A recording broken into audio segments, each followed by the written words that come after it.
It's the second edition of The Playlist, an entertainment show that gives every Gambian that is doing great a platform to talk about their career, what they love to do outside work, and the choice of music they listen to. And my guest today is a Gambian, born and raised here, but spent most of his life in UK. He's known for doing event promotion, and he is the first Gambian to host a show that was aired on Ben TV. Ladies and gentlemen, I present to you WAKA, the founder of VIP Promotion. And this event is sponsored by EJ Investment. Do not forget to call them for all your land enquiries. They are reliable and cost-effective.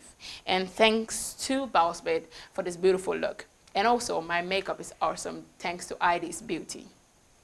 So WAKA, welcome to The Playlist. Thank you. So can you tell the viewers who WAKA really is? Well, first of all, I would like to say thank you for inviting me to your show.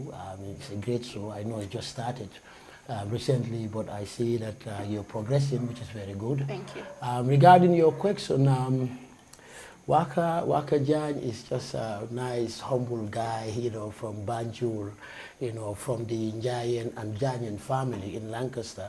And he's someone also who loves to bring people together so that everybody would have fun, enjoy themselves, and have peace. I'm more of a stress-free, exactly. Yeah. I don't like no stress or things Happiness that would bother all the me. time. So for me, it's all about happiness.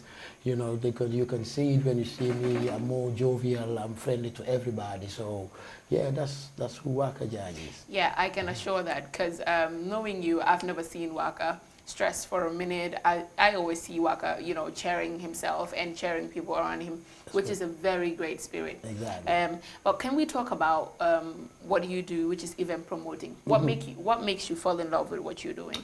Well, for me, exactly, it started when I was in Sierra Leone. That's where I started loving entertainment, because at the time, before going there, in the Gambia, there was nothing happening in terms of entertainment. Mm-hmm. The only thing that was there was nightclubs, and they were in the hotels. Yeah. Like the BB hotels and Fajara Hotel at the time. There was no Senegambia, there was no Rios or all these places. Yeah. So most of the people that goes there are the tourists and the bumpsters, as they are so called. You know. So there was nothing exciting. So when I went to Sierra Leone, then I see what they had there. Like, even I was there for schooling, but I mean, in Gambia at the time we used to have inter-school sports, but there they used to have inter-school dancing competition, inter-school miming competition, group dancing, so for me, going there, seeing that for the first time, it's like, wow, it's like someone going to Europe and, like this badass gas yeah, I know. Hollywood, yeah.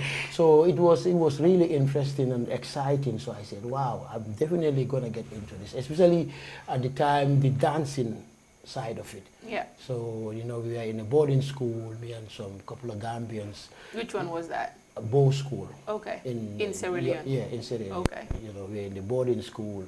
And then I see like most of these guys are, like they're famous and everybody is onto them. Like anywhere they go, people call it. I said to my friend, this guy called Kerr, I said, boy, you know what? Why lead out from you won't dance? So the next day we went out, bought a tape recorder, started rehearsing, and that's it. Oh, From so there, did you just guys took had off. any name? Kongen OSM Bobaturo or stuff like that? Yeah, of course. We had, there was a group there called the Space Invaders.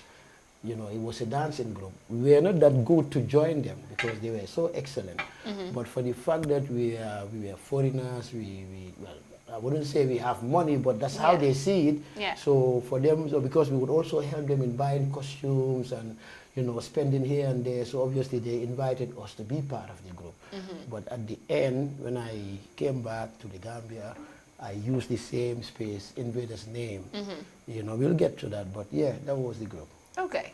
So were you as good as Usher or, that Michael Jackson and the rest? Yeah, there was a time, I was that good. There was a time I was that good. Right. So let's talk about promoting. What is your first breakthrough in promoting? Okay. Let me put it this way. Like you have all sort of like promotional events. Mm-hmm. For example, the first breakthrough, it's is the completion of the story that I just started, you know, from Sierra Leone coming down. And I said, okay, I'm going to introduce what I've seen in Sierra Leone, you know, what we have experienced as well. So then I started, in fact, I was here on holidays and there was a dancing competition where they said the winner would have a air ticket to Las Palmas and back. So, you know, I was too young to go to the club, so I convinced my sister, like, said, oh, come, let's go, I'm going to win this, blah, blah, blah. They were laughing. They didn't understand what I've been through, like. So anyway, I ended up winning that because what happened is the type of moves we were doing at the time, you know, like, it was new to Gambians. Yep. Do you understand? They don't understand this type of moves. Yeah, I know. You know, I'm going to time over guy in Danka, 1-2 step. But Pachanga, we were doing like robotic moves, you know, break dance, electric shock, this, and like everybody, wow, so that ended up being like a craze, a dance craze. Everybody wanted to get into it. Everybody wanted to be your friend. You know, any household you go, I want to be WAKA, I want to be, you know, just like that. So then people started calling me to learn this dance. So I started training people. Then like St. Joseph High School, when they have their Inter-house and you know, they have this group, you know, they're big names who used to be in the, like someone like Ida Sen Conte, you know, like, you know, she was Kinsa Jawara, they were big name personalities now, they're big personalities now, but at the time, you know, they wanted to be part of this thing. So I trained them, they have their group, we have our group, we call it the Space Invaders. So I was training and choreographing. After having so many choreographed moves, I decided, say, you know what, you know, we could have our first dance event, because that's what we used to do in Sierra Leone, you know, like they call it Discorama. So, and the guy said, yeah, why not, you know, so I said, all right, let's put up one. But because I was popular, I had support from different people, like Senegambia Hotel, they have a group called Sunset Club. You know, at the time you have these tourists, they have these white guys that would come and base in a particular hotel like the Senegambia Hotel. They would stay there for 3 months, you know, and they'll be providing the entertainment. Remember I said at the time, you know, there was nothing that we have in Gambia in terms of entertainment. So we used to have tourists coming, and they call the Sunset Club. They go from country to country, but they'll come here, stay here for 3 months, do the entertainment during the tourist season, do the entertainment for the club, for the hotel, sorry, and then go back. So because of what I was doing, so they kind of support all that I was doing. They would give me lights, you know, the strobe light. Strobe light is a light that when you're dancing, when you do one move, it kind of fasten it and makes it like it's 3-4 moves like that. You understand? Yeah. So nice. Yeah. So they gave me all the materials that I needed, and we did a show at the Gambia High School. It was so packed. People cannot come in, chairs, tables breaking. And the principal at the time, you know, I remember him coming to the stage to say that we should stop because it was getting too much. So, but we were not listening, so we kept, you know, at the end he came on stage now to say, seriously guys, look, Holal, right, so I was saying that. But Naraj, you know, like the way he was saying Naraj and with the strobe light. And the goes Naraj. So guy, robot, like the principal too, it was funny. So that was like, so since then, we made money, you know, we did a show, it was packed. And we said, yeah, so that's when that's it, that was your breakthrough. So tell us about your experience in the UK. When you went there, how did you start getting into event promoting? Yeah, it's the same thing, you know, like from Sierra Leone, I come to the Gambia. And then from Gambia to the UK. So when I left Gambia, I went to England as well, you know, like Gambians were there, going to different places. So I started by bringing them together, by doing events during like festive seasons or during days that we celebrate here, like the Eid days, the Tobaskis, the Korites, the Independence days. And that's when Gambians started coming together as one. And then at least there they could listen to their and different type of music. So that's how I started in England. Right, so let's talk about the gig part. What is the secret? What is the secret to having a successful gig? A successful gig is to know what is in demand, what people want, and then you try to provide that. And also, you must be someone that at least you have a hype. You know, like when they say, hey, Saleh organized, hey, boy, Saleh, they organize them, you understand, something like that. So, and then also what is in demand, you understand. So, I think that is the key to a successful, and also working hard, making sure that you reach your target. The people that you think would come to this gig, try to find them, get to them, and then, you know, our time, especially in England, there was no Facebook, no. So we have to work hard by giving out flyers. All right. You understand? So what we do at the time is, okay, there is a christening, gente. You know, like all the Gambians will be there. So let's go there, make sure we give out our flyers. And all that. So you have to work hard, know where the people you want to come to this event are, and then you go to them. Right. Okay, now things are easy because of the Social Facebook, social media, and and all that. So yeah. Right. So what is your take in the industry here in the Gambia? The music industry. Yes. Slow, but it's like. Surely. Yeah, surely we're getting there. Okay. Because I mean, as you can see, the STs, the Jizzles, I mean, and the Gambians. You know, like there's something that I'm seeing here now with the kids. You know, there might come a time where most of these foreign artists would have a problem because the Gambians are into their own Gambian music. Yeah, because they started supporting that, and looks like this would grow. So and the kids also now, they're not waiting for promoters. Now they're doing their own thing, organizing their own events, having a good team, like a media team.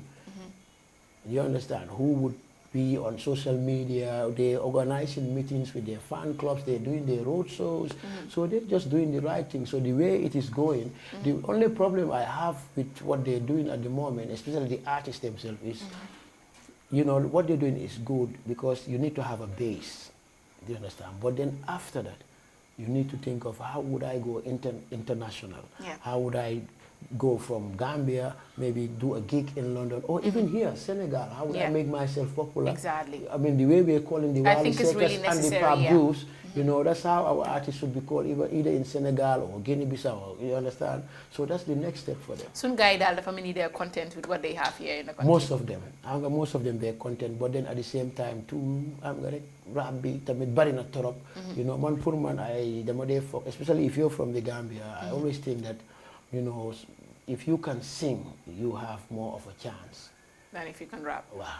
Right. Yeah. And if you're doing your own thing like Culture Be Gambia, speaking if you're of doing your own thing like Culture Be Gambian, it's okay because then there's, you know, out there's what is called world music. But then again, it would benefit you if you can play an instrument. If you're an instrumentalist, if you can play a guitar or a kora, and then at the same time you can sing, then you know, all the Baba Mals and even Yusundur himself, when he goes to do world music in Europe or anywhere, he changed the music, that Dimbala, he would change it and then do what is called acoustic. So WAKA said 30 years of experience that you spend in this promoting industry. Are you really using it to help Sun Gambian artists?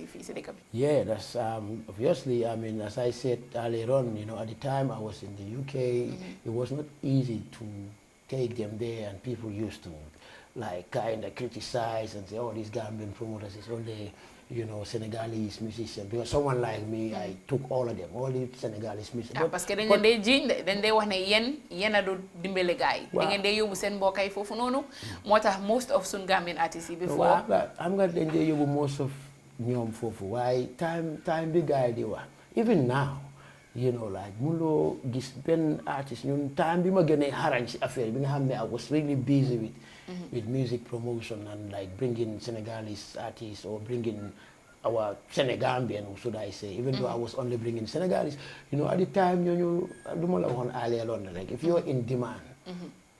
Okay, you're in demand. So how about the likes of Nyom Born Africans? Well, I'm a Born Africans. I work with them here, you know, like this is open mic festival. I like it. It's like this, should I say, the biggest event in the Gambia. But you know, man, before them, you know, I did couple of music festivals at the stadium, and I did work with Born Africans, with Fugitives. You know, I used to bring like Time Bubunyom, Aliumba there, Lemzo Jamono. This is a long time. I'm using time like I'm literally here legal have different go on. We've done all of it.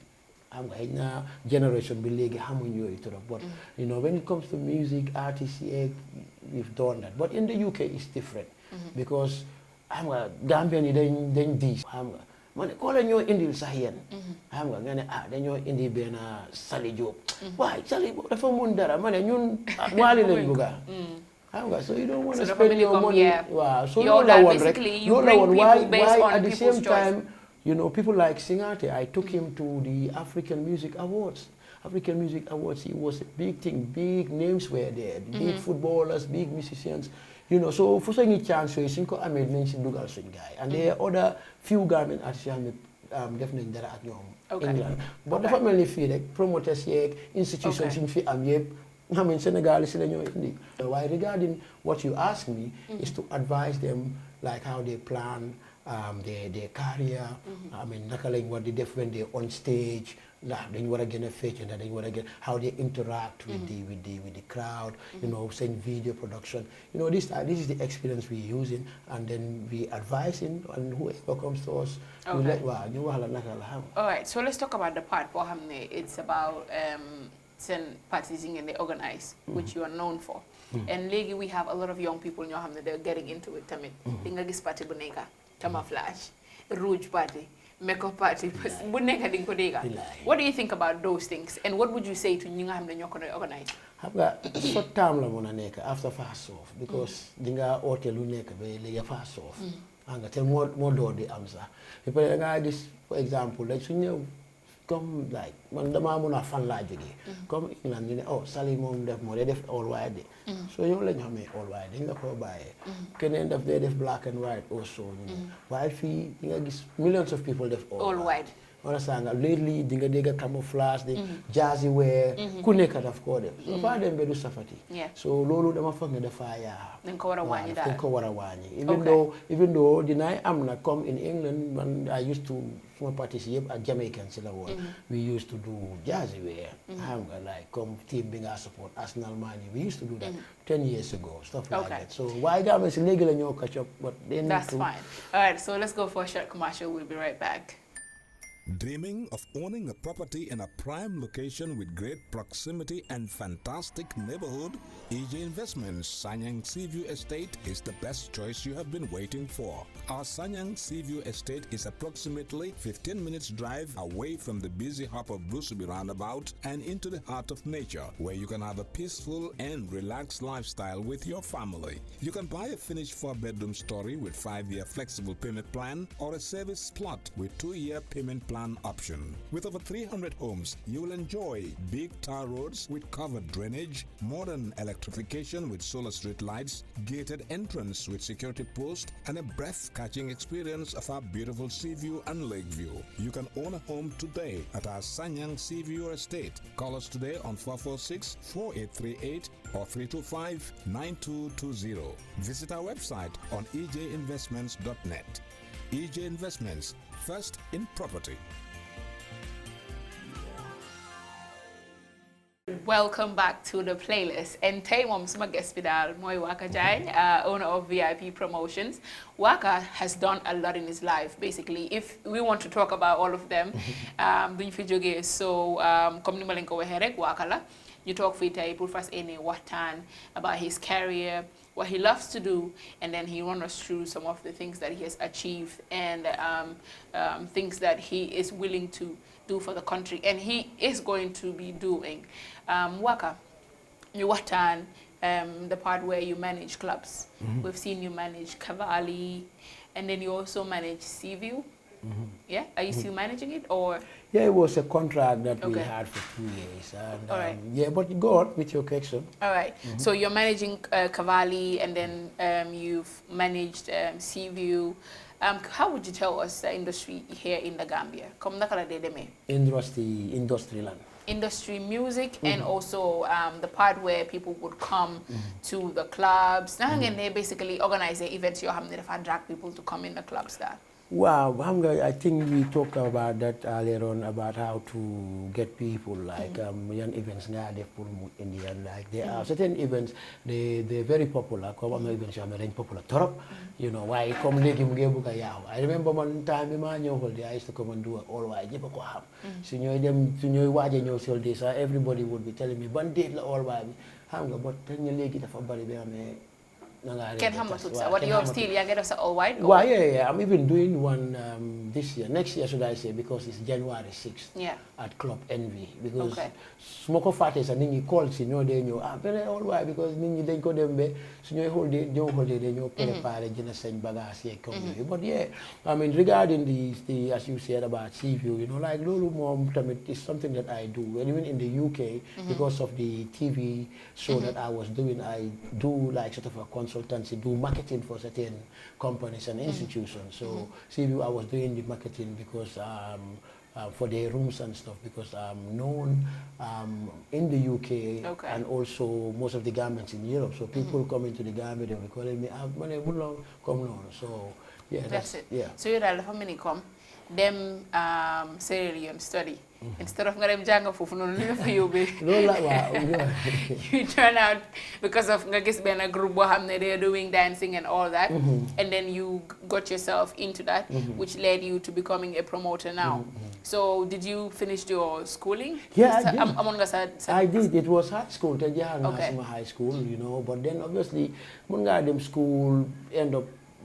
Gis fa ñuy play football nga léegi ba nekk si football waaye taxut sa li nga war a jàng di nga jàng nga waaye tamit you know as I think I said it before si Kerr Fatou Sobi you know like come entertainment dafa so important you understand ba nga xam ne you know like su ma teewoon si school bi rek because ku nekk mu ngi jàng ak because sama Gambian parents am somebody else waaw loolu lañ xam but foog nga am somebody else koo xam ne leneen laa def you know to show you how entertainment is important you know like someone like Obama bu mu demee Sénégal minister of finance minister of health minister of education minister ñëpp a taxaw waaye moom si Youssou Ndour la taxaw minister of I mean at the time minister of culture waaw exactly si kooku la taxaw because ñooñu ñoo dee jaay dëkka si kooku la taxaw waxtaana moom you know ñeneen ñëpp daf la ñuy rombale te ñooñu ñi PhD holder lañ ñi am nañ seen whatever so somebody must do something. So daal comme basically entertainment work and help daal dafa am ku nekk lu mu la jagleel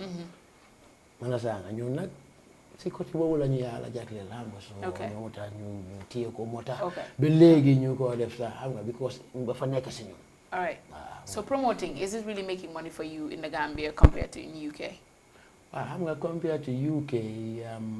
Sometimes you can make more money here than the UK. I'm going for this, right? The type of event and then most times too, in the UK you get more money, and then you can lose money as well because the one program invest. And then if you lose money, what do you do? You start from scratch again, right? And how do you get the money back? Comme halis bi nga liggéey bu metti rek. Okay. Liggéey bu metti rek. Yéen daal kon dafa mel ni carte la daal. Nekk si bagage. No, that's what it is. You know, even moom soo koy def rek yaa ngi carte la because it's risky. Okay. All right. Anything can happen, you lose your money. Okay. So you also work with some companies. ñoo xam ne dañ they organize event and then they all Gambian artists. I will go straight to the point. It's Africell, right? Yeah. And I had interviewed ST here, and then when it comes to sponsors, and you know, come then I'm but when it comes to the yomba, because most of these companies would just sponsor you just to have their logos or anything like a stage you offer and then don't give you much. So as a promoter, what do you think about that? Do you think ne comme ñi nga xam ne ñoo fi nekk si dika bi pour dimbale youth si events because ñu leen di promoter, are they using them or what? No, they're not using them. Depending on sponsor lim lajo. Okay, I don't want to talk about anybody else, but let's talk about Africell. Yeah. Okay, comme mom comme mom nga mention like gamtela ko kenya ñoo duñ ko because we've seen ne Defna event and I saw some people on Facebook saying, oh, Gamsela ko endorse, why join ko li, join ko la. Okay, Africell suñu endorse, wa mala ñom ku ñoo ñu sponsor la. Wa lan lañ la sponsor moy wax bi tamit. Wa lolu tamit moy wax bi ku lan lañ la sponsor, ñu la sponsor lu am jëriñ. Pour defal like ma gën a ñëw si yu gën a ndaw SMS. Send code to 20,000-30,000 people. It's a lot. It does help your program. All right. Then also you join the billboards. Billboards, to have a double-sided billboard, you're paying $20,000 for it. After you 4 billboards, you're paying $80,000. They give you banners. Maybe they cost $3,000-4,000. So you have 6 banners times it by 4, and what would that give you? Okay. When they give you a stage and sound and light and trust, come any artist we have show at the Independence Stadium, getting a big stage bobo like say trust yep, you pay up to $225,000. $225,000 pour nga rent ko. So then official xam nga yaa nga def programme joxuñ la lii yëpp. Do you know how much you will be spending? Okay. Understand I mean? And there are others yoo xam ne dañ laa defal ba pare tegal la si xaalis suñ la sponsor su dee ne dañ la endorse yooyu yëpp mën nga ko defal ba pare dañ la tegal xaalis pour mu help sa event bi. Okay. So basically, official I mean the amount of people in the sponsor kenn mun am nga dañ soo bëree bëri ba nga xam ne kenn mënut a ñëw ku nekk ñu jox la xaalis. Understand when they do and they always give you as well dañ la dee jox radio advert 6 spots a day. Fee 6 spots is $100. Times it by 6 is $600 a day. So you go for 2 weeks, you times that by 14. So pour ñu ne gaay ñu dé jaafale jaaxal na ma dé. Okay. Because check ko rek no waaye tamit mooy dëgg bi waaye mooy dëgg bi xam nga ba pare tamit kan lañ fi gis who else is sponsoring fan nga dee dem even gis any other company GSM. Okay. That ding dee gis sama di ndax mën naa laaj rek. Right. Well, I don't know. Yeah, but let's talk about the kind of music you listen to, because this show is called The Playlist. Yan fasong music nga they like to pour déglu? Pour déglu.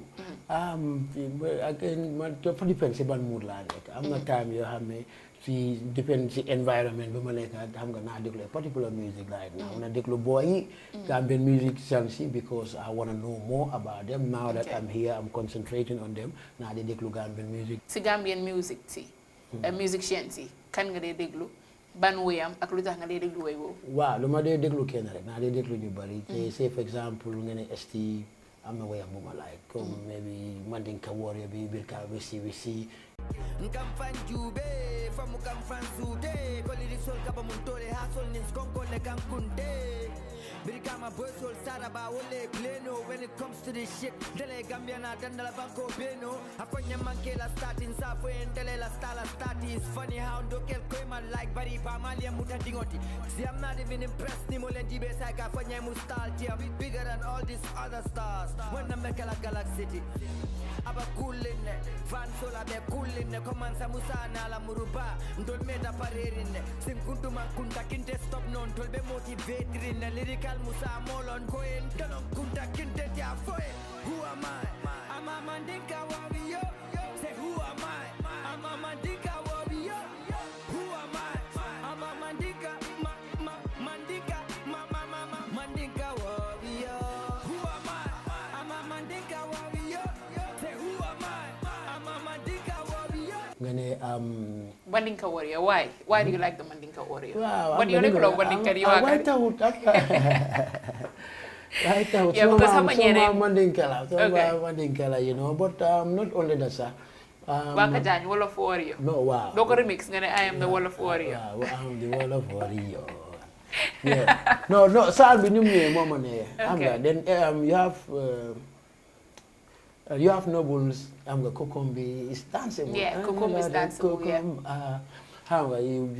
You have lately Jisul, you know, I like because where I'm being from any decabo Monday them. Munga ko fate na ji sereno where am you yeah Jisul so mo lage na ko si lol. I am the king, you are the queen. No really mad, no really long coming in my foul. I am the king, you are the queen. Lady Mila, you do my coming in my foul. Coming my foul, let me take a mommy, what I'm a jumba. Coming my foul, let me take a mommy, what I'm a jumba. I jang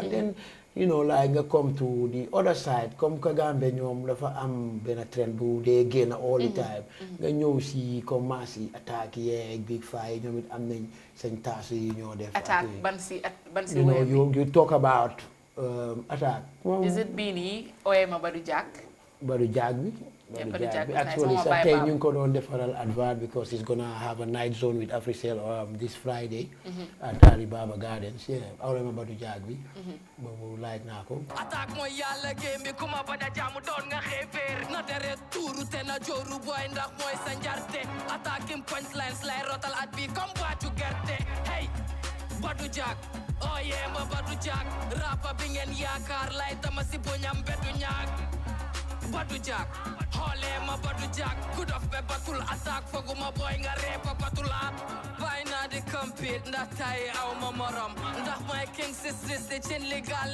ma ko xorom ten do bëgg na tay caabi buntam may borom kon waxatando bi bum ngali aya single sorong fonse dukuti dundi dakati bondi chapel dundi max robi di yabi gaynde baxali def ko zombie zombie gay def ko zombie bul xapati yoko gom li bala ma merati nekk zombie man waxoon naa ne like father like son dara du doy fi dama condamné jënd bu bidal rapay ABC den jafte te duñ tufli ndax attaque moo rax bi someone like Big Fa su ñëwee si show lyrics am yi Big Fa moom man ko war a am fii sax xam naa ne su ñëwee dina yuuxu boo déggee daanu Big Fa moom yuuxoom rek moom leneen la so moom si woyam yi ban nga si like moom si woyam yi dama ko dee like su ma nekkee si event su ma nekkee si show gars yi di play mu ñëw dama dee gis ne dafa yëngal crowd bi because yi moo wax la xale yi di dunda so su waxee comme nawet nii ak nii ak nii xale yi yuuxoo yee so moom foofu waaw ñu defar ko bi so moom foofu dama ko dee mën a enjoy trop ñu defar ko lu fi yaaxu ñu defar ko ñu defar ko lu fi yaaxu ñu defar ko ñu defar ko man lu fi yaaxu ñu defar ko ñu defar ko lu fi yaaxu ñu defar ko ñu defar ko lu fi yaaxu ñu defar ko ñu defar ko lu fi yaaxu ñu defar ko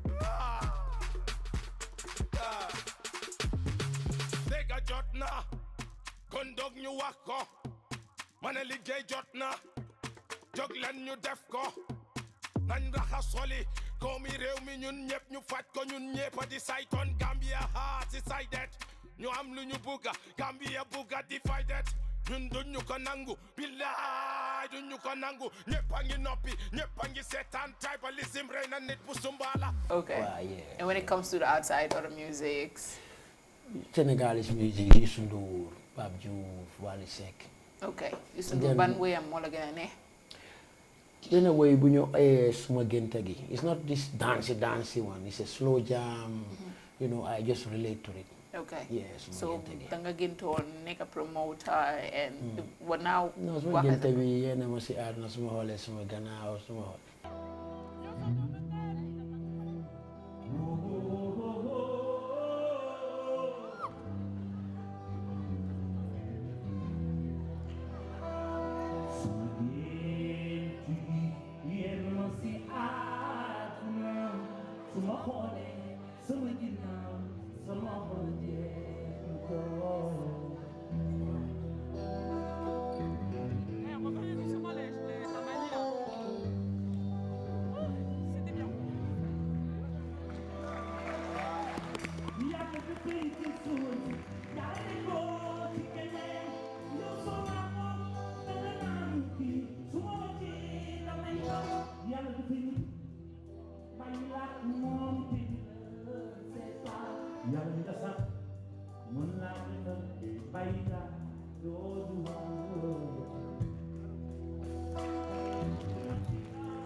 Yeah, I mean, yeah. It tells a story about your like now where me, but bobu.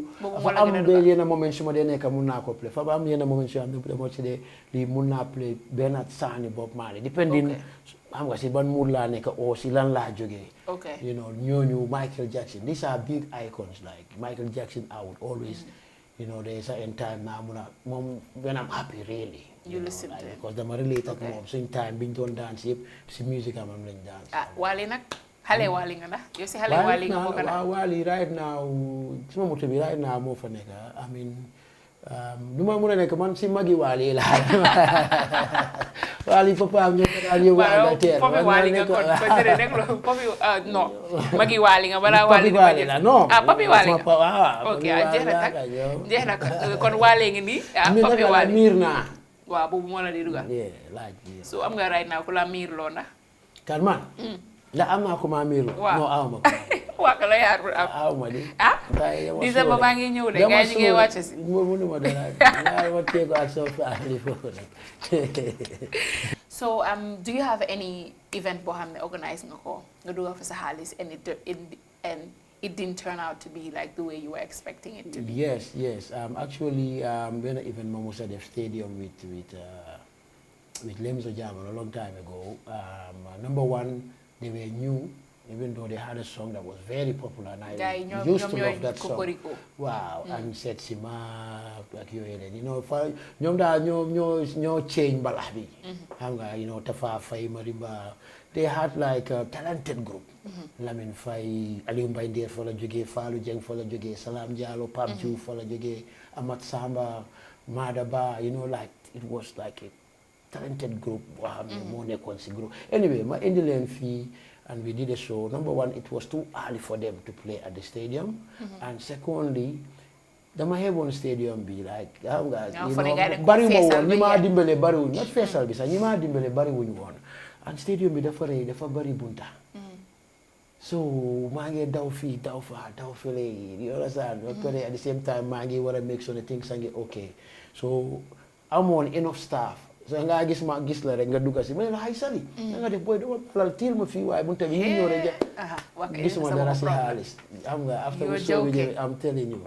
Wow. Yeah, I guess could for naked, Japala, pour some face, and them say, wow. So, Bololo Mom is something that I wrote at my like my event stadium, and never stadium.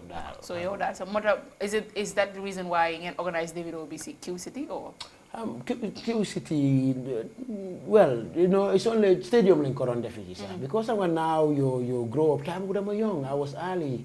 I mean, CEC promotional scene. You know, it was very early for me at the time.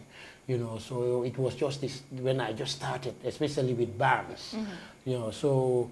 Why you know, like you would know what to do, but nevertheless still it's difficult to stadium. And secondly, WWE was supposed to be there, but stadium also kind of increased, you know, the fee that they normally charge for the stadium, and it was increased by another 100,000. It was too much, and then obviously with the difficulties, gates you bury, Hale Daniel ko walls are not too high, and that was the reason why. But yeah.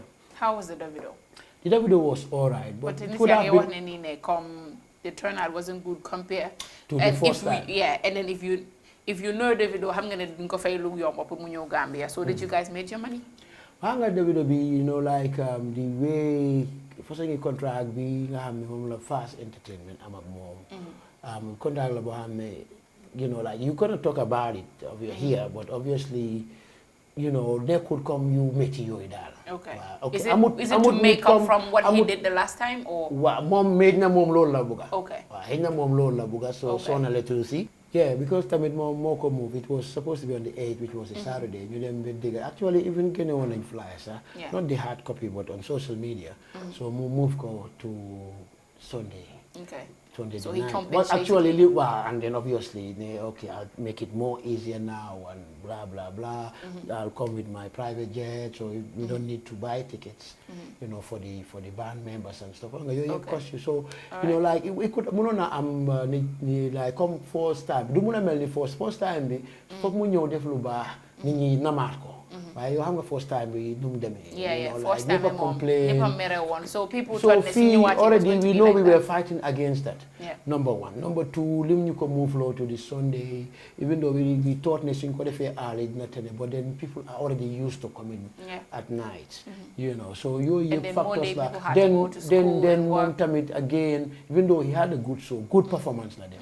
You understand? Parce que bu ñu wàcc see si airport bi bu ñoo dox maa ngi ko brief di ko explain Yeah. advice ko to lu mu war a def mun a soo gisee muy dugga sóobu si biir nit ñi yooyu yëpp yu ma ko wax la pour nit ñi laaygaat ko you know waaye tamit Davido is Davido rek Saturday la waroon a ñëw nekk mu ngi am suufu fo xooñu ko mu ngi ne dafa ñëw this time ñu prepare bla bla ñu ne ok nañ 5 o'clock again then let's do it tomorrow basically morning Davido on is the not Sunday serious so wow basically it's not serious because how can you have a show we start early on a Sunday ak si loo si dëkk bi ba 8 p.m. 8 si guddi time bi no that's bad crazy. at that So, same particular day nit ñi duñ gom ne kii dina ñëw and whatever kon what But would still, you say to ñi nga alhamdulillah. xam ne promoters leen out there and want to bring Davido again advice ñun daal dafa des ci ñoom no you can advise them waaye advice bi nga leen di wax yëpp ñun tamit taw nañ koo def waaye tamit then again because of again mënuma explain the contract that we have but then if it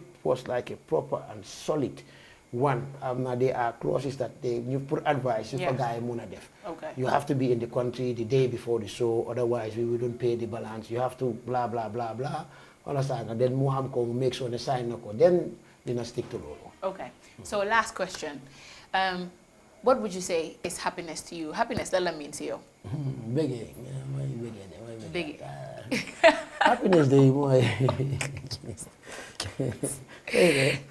No go explaining more what big. Happiness to me is you know like nga xam ne yarang la jàppale daal day to day yaa ngi eewu you know yaa ngi def sa liggéey yaa ngi ko am ni nga ko bëggee you know sa pare sa soxla yaa ngi faju amin bul jël alali àdduna teg ko sa boppa bi xam nga yooyu yëpp la indi happiness man amin you know like xam nga like comme age-wise mag la you understand but when you see me how old is Waka sir? 24 okay 24 when you see Waka's me, not telling. when you see me, I look young and I'm so cool with people. But then, happiness be man, man. More like young blood. Wow, Everyone who knows Waka. Waka, let's talk about your sense of fashion. What Waka buga sense?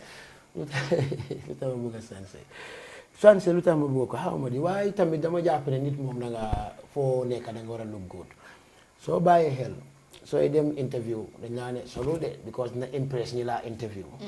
ñu dee dem court su dee ne boy si la sax paako yi comme yooyu comme xaw ma fii waaye in England band yi sax su ñooy toog that day dañoo jéem a sol jacket sol tie pour impress su ko defee ñu ne kii rafut so dafa important always ngay look good xam nga not necessarily nag look good da nga war a jënd lu seer xam nga mun naa ne waaye li nga sol dafa war a set da nga waaye man si lu ko gën a yokka mooy tamit si milieu si environment bu ma nekk and also bu ma jógee Gambia dem London after bu ma jeexee school I worked in a massive fashion store well known celebrities yëpp foofu la ñoo ñëw and then things just continue. All right, so Waka, do you have anything that you want to promote? At the moment, you know, it's December, it's a busy time for events. So there's an event that I'm doing on the 14th, which is Friday, coming. It's called Adata Guan. Adata Guan. Yeah, exactly. Yes, so Jamaican. we have this guy from UK, DJ Neptizul. Probably he's like the #1 Afrobeat DJ. And the funny thing is he's a Vietnamese who is coming on that program alongside another Jamaican artist, Jamaican DJ called Energy Kid. With 80 British people coming also for that event on Friday at the Alibaba Gardens. Then after Lulu Sujehe, Mange Suma annual Gam Cultural Festival, you know, like we starting on the 29th December on a Friday with Pap Chopet, Bastune, Zozal Love, with Kenen Esla on the Friday the 29th. Bastune. Bastune, yangi begal halay. Okay. Boy first hit while legi Zozal Love then that is the 29th. Momo together with Pap Chopet and Bright Star. Bright Star would bring Rang Habisap Part 2, 29 December. Yeah, Bright Star, they're really doing it. Yeah, then 30th is like the carnival that we normally do. It's daytime from 6, cultural display and all sorts of cultural groups and Sabar Nyom Sefal. Then Sugudi be Gambian artists, all of them, Jizul, My Jada, Big Fa, Attack, see the lineup. That's the carnival on the 30th at the Duplex Johnson. And this time on the 31st, we're going to have still the big stage and artists coming to perform on New Year's Eve and we're gonna have some fireworks for a display. Eve, New Year's Eve, the same Johnson, Senegambia fofu, the duplex Johnson, because tamit so by halale then they tambambalu fofu duñ dara, so we wanna at least ñu am luñ seetaan. Waaw, then tamit ease up tamit traffic jam bi there, Senegambia and all that. So and then also January the 6th. The annual all-white party Bunje Def always is the semester's edition. This time we're doing it at NV, so it's a VIP all-white. It's a classic one, red carpet affair. So it's for classic people like come. But so if you're not classic, I'm not in an event. I be here when she can, but there is a VIP setup. okay. VIP As long as setup. I'm gonna have this, Exactly. So you're not looking like, you know, the expectations you're expecting, but I'm not highly fair, you can still get it. No, you can't. Don't do that. It's a VIP standard, yeah, but look good, right? Come on, you can still look good. Need to so overseer as well as white and it's decent. Okay. You're good to go. Why so white? Sabi pere you tell to baby don't bahana def niya kita hut. Don't get $1,000, $2,000 sabu. Don't do that. Wow, Right. you have to be decent. But it's on the 6th of January, NV Club, Agara. And as I said, it's the annual all-white party, and it's a classic one. Yeah. All right. So, it's an annual all-white party. It's going to be classic. For those of you out there, and you want to hang out and you don't know where you want to go to, on the 6th of January, NV is the place to be, organized by WAKA Jang VIP promotion. And WAKA, thanks a lot for coming through. Thanks for we really inviting me appreciate your time. I enjoyed myself, by the way. It yes, was a nice interview. thank you so much. This is the playlist show, guys, and every show must have an ending in as much as we want to say, but yeah, this is what it is. Do stay tuned for our next guest here. We don't know who it's going to be, but yeah, we're sure that we're going to bring you someone that you would love their conversation. So do not forget to like our social media page, the playlist, and it's going to be aired on Kerr Fatou on Saturday, 6 o'clock sharp. Thank you so much, and bye.